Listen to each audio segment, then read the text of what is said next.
Hello everyone, my name is Cameron and welcome back to my channel. Today we have something exciting to dive into, which are going to be the results of my partner Andrew's Greenbone vulnerability scan on their Linux and Windows servers. Let's go ahead and jump in. So before we do jump into the details, I would like to quickly discuss the vulnerability ranking scale that was used to assess Andrew's servers. Combined, he got a total score of 7.6, which is not bad at all. So with that said, the ranking scale used to prioritize and describe the vulnerabilities discovered in Andrew's server is based on the Common Vulnerability Scoring System, which is abbreviated as CVSS. CVSS is an industry standard framework developed by the CVSS Special Interest Group on the forum of incident response and security teams. It provides a quantitative assessment of vulnerabilities, allowing organizations to prioritize remediation actions effectively. CVSS evaluates vulnerabilities based on three main groups of metrics: the base score, temporal score, and environmental score metrics. The base score metric assesses the fundamental characteristics of the vulnerability, such as exploitability and impact, which remain constant over time and across different IT environments. These metrics include factors like attack vectors, AV, attack complexity, AC, and impact.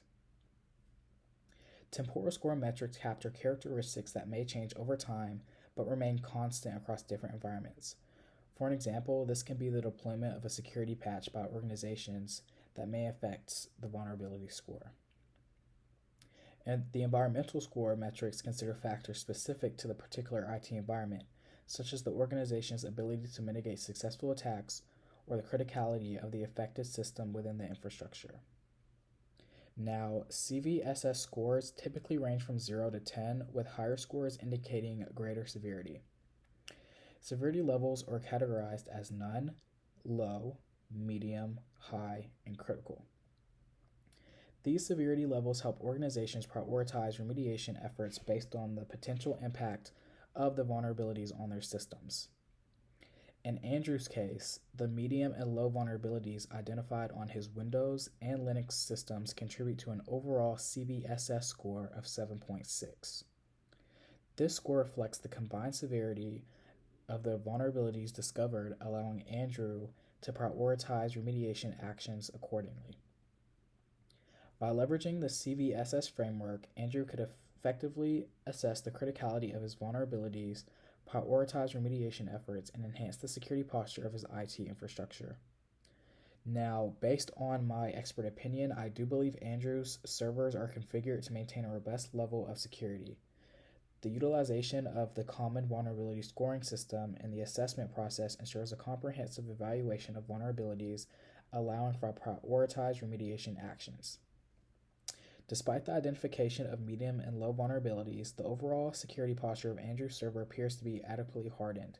By leveraging the CVSS framework and implementing the recommended remediation measures, Andrew can further strengthen the security of his system and maintain a protected infrastructure. So, here are our known vulnerabilities.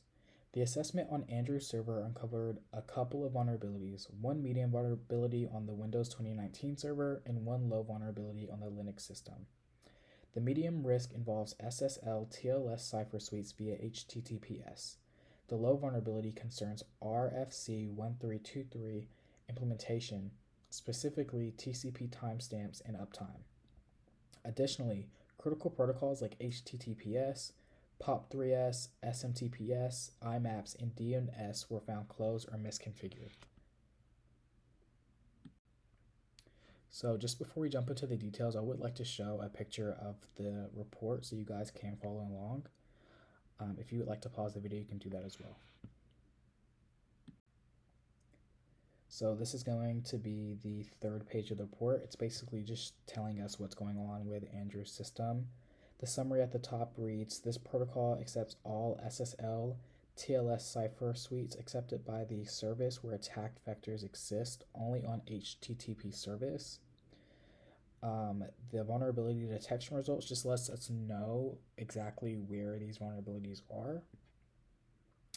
And the solution just gives us a quick solution on, how to possibly fix this issue. Now, the medium vulnerability presents a significant risk, potentially compromising data security transmitted over HTTPS due to weak cipher suites. I recommend disabling weak cipher suites. That's going to be TLS 1.0 and 1.1 to go ahead and fix this vulnerability. To do this, you can look to the right of the medium vulnerability. It's just going to give you some steps on how to disable them. Most of this is going to be pretty easy and through IIS.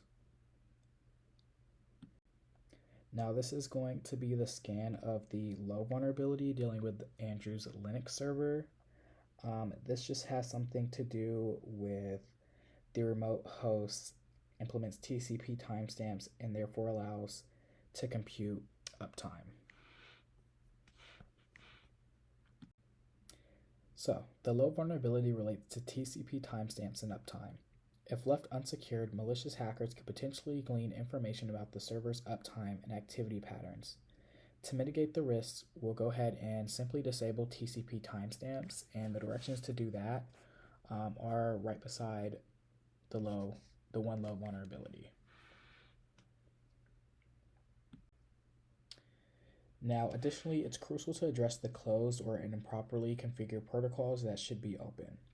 These include HTTPS, Hypertext Transfer Protocol Secure, POP3S, which means Post Office Protocol version 3 Secure, SMTPS, which is Simple Mail Transfer Protocol Secure, and IMAPS, which is Internet Message Access Protocol Secure, as well as DNS, which is Domain Name Server.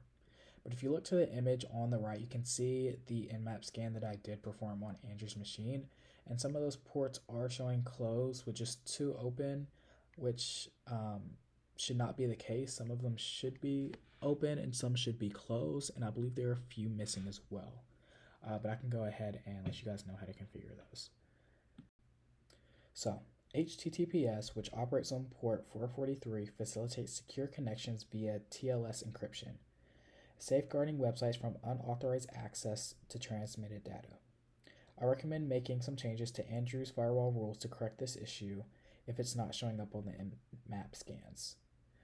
So when I think of this, I'm just thinking of a website like Google or .gov. Most of them will have the HTTPS beginning of the URL. Next is going to be POP3S, which operates on port 995. This can potentially have something to do with Andrew's Dovecot configuration file. POP3S is used to provide access to the mail inbox that is stored in the email server. POP3S uses TLS or SSL encryption to better protect your servers. The next protocol is going to be SMTPS, which operates on port 465. This is a secure mail delivery protocol designed to enhance the security of email communication. SMTPS utilizes TLS encryption, which means transport layer security, to establish a secure connection between mail servers, thereby preventing tampering and unauthorized access to transmitted data. Moreover, TLS encryption ensures the integrity of emails and verifies the identity of the sender, bolstering the overall security of the email communication process. Our next protocol is IMAPS, which operates on port 993. IMAPS is the standard email retrieval protocol and functions as the intermediary between email servers and email clients. IMAP uses SSL and TLC encryption as well, which better secures the system, preventing eavesdropping from malicious actors. And finally is going to be our DNS, which means Domain Name System. This is a worldwide directory that maps names to addresses and vice versa. DNS typically runs on port 53 and serves as a function of translating human-readable domain names into numerical IP addresses, facilitating the loading of web pages by browsers. Each internet connection device possesses a unique IP address, crucial for other devices to locate and communicate with it efficiently. DNS serves as a pivotal role in enabling users to input familiar domain names such as google.com into their browsers, sparing them the necessity of memorizing the correct IP addresses for every website they wish to visit. Since Andrew's firewall rules were configured properly, I figured this had to do something with his bind 9 configuration. Like I said before, HTTPS did not pop up on Andrew's Nmap scan. I recommend going into Apache and just looking at some of the mods that you do have downloaded, as well as maybe correcting some of your firewall rules. And you can look on how to do that to your right. Andrew's POP3S and POP3 are both closed. They should be opened via Dovecot.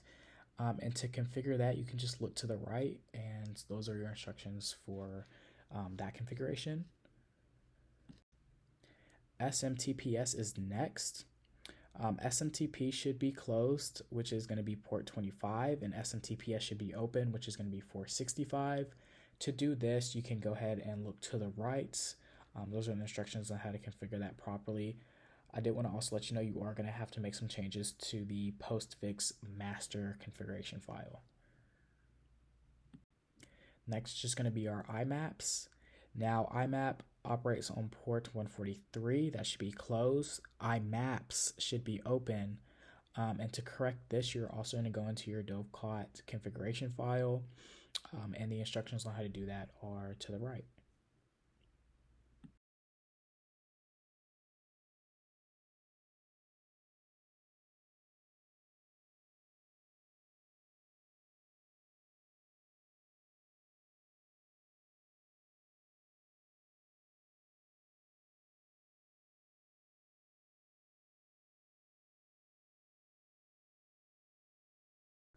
Alright guys, so this will go ahead and conclude our video. Again, mentioned previously, based on my expert opinion, I do believe Andrew's servers are configured to maintain a robust level of security.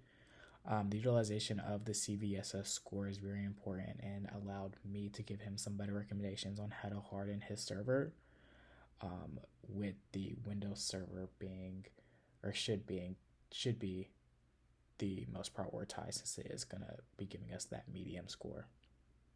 But I hope you guys enjoyed the video. Good luck to you guys and for the remainder of the semester, and you guys have a great rest of your day.